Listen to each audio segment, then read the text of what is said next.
Hello, our dear pupils. Welcome to our English class. Today's lesson is all about filling out forms accurately, which will focus on how to fill out deposit and withdrawal slip. And this is based on English 5 MELC.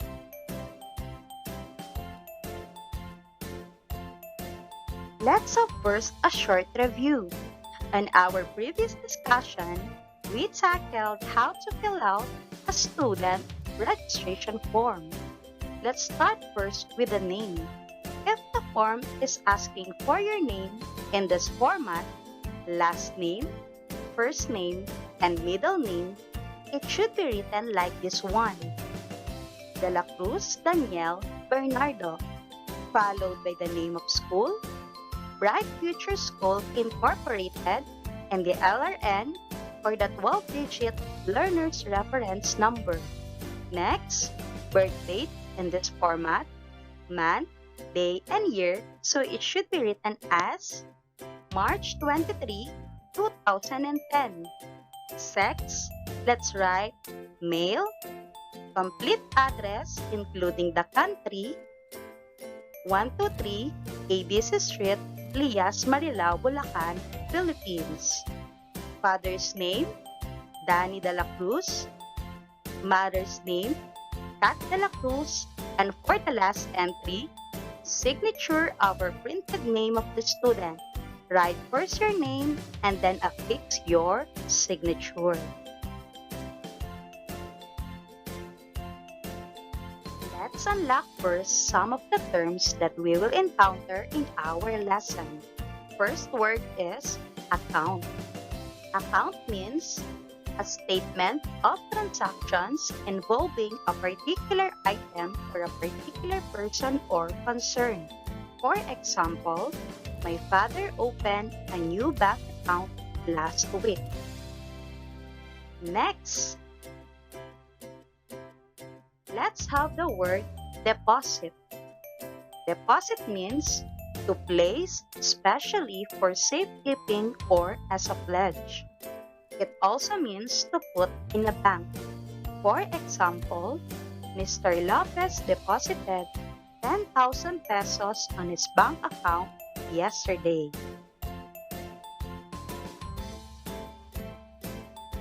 Next word, withdraw. Withdraw means to take back or away or to remove from place of deposit. For example, my mother will withdraw money from her savings account to buy necessary gadgets for our online class. And last one, we have the word bank teller. Bank teller is a person who verifies the identity of customers and helps them in their banking transactions such as depositing cash or check or making withdrawal. For example, the bank teller assists the old woman in filling out her withdrawal form.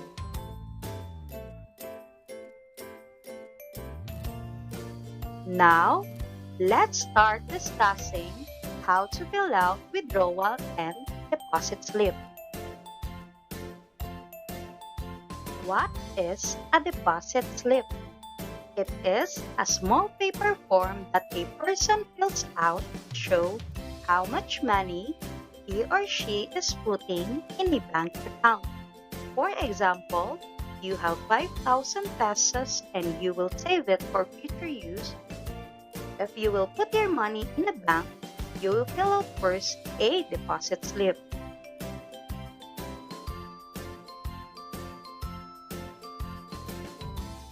This is an example of a cash deposit slip. It contains information such as the name of the bank, the deposit date, the account number and account name, cash deposit breakdown, and the printed name and signature of the depositor or representative. A person who deposits or places money in a bank account is called a depositor. Let's have an example. Danielle won first place in an online poster making contest during the celebration of the Art Month in his school. His prize was 2,500 pesos. His mother went to the bank and deposited the amount in Daniel's own account. And filling out a deposit slip, we need to write first the bank account number and the account name. Daniel B. De La Cruz. Next, supply additional information such as the transaction date, type of account, and the currency. Then, list the cash deposit breakdown with the following information: denomination, number of pieces, and subtotal. Let's begin first with 1,000 pesos. Number of pieces, 1. Subtotal, 1,000 pesos. Next, 500. Number of pieces, 2. Subtotal, 1,000 pesos. Next, 100. Number of pieces, 5. Subtotal, 500 pesos. So the total cash deposit is 2,500 pesos. Next, affix your signature over printed name.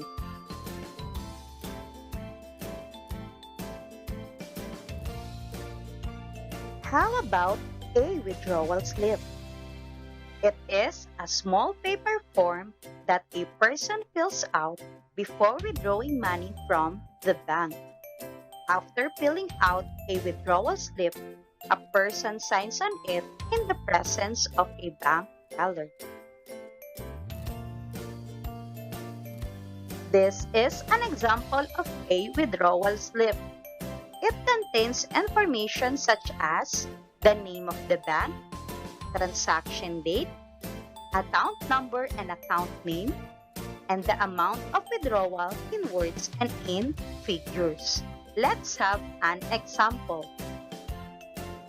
Daniel's father will withdraw 7,000 pesos from his bank account to buy his son a brand new cell phone to be used for his online class. And filling out a withdrawal slip, we need to write first the account number and the account name. Danny A. De La Cruz. Next, supply additional information such as the transaction date and currency, followed by the amount of your withdrawal in words, 7,000 pesos, and in figures. But Mr. De La Cruz will only affix his signature in the presence of a bank teller. Now, let's apply what you have learned. Get your pen and paper and fill out an example of cash deposit slip.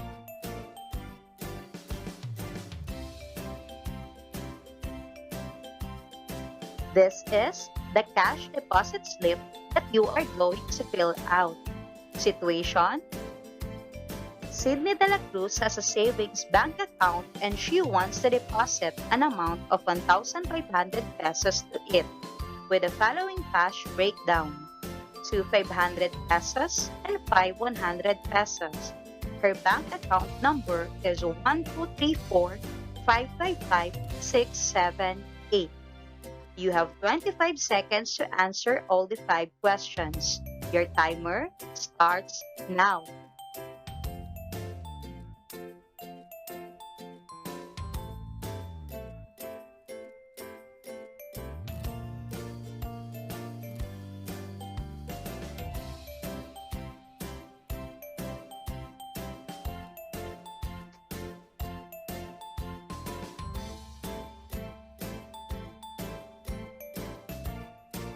Time's up. Let's check your work. For number 1, the answer is September 20, 2020. For number 2, account number is 1234 555 6, 7, 8. Number 3, account name is Sydney de la Cruz. Number 4, the subtotal are 1,000 pesos and 500 pesos respectively. And for number 5, the total cash deposit is 1,500 pesos. Did you get a passing score?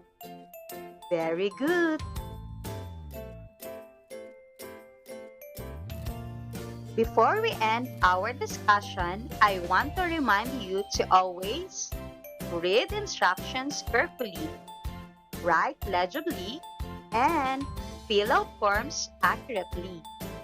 That's all for today. See you on our next discussion. Don't forget to like and subscribe our YouTube channel. Have a nice day!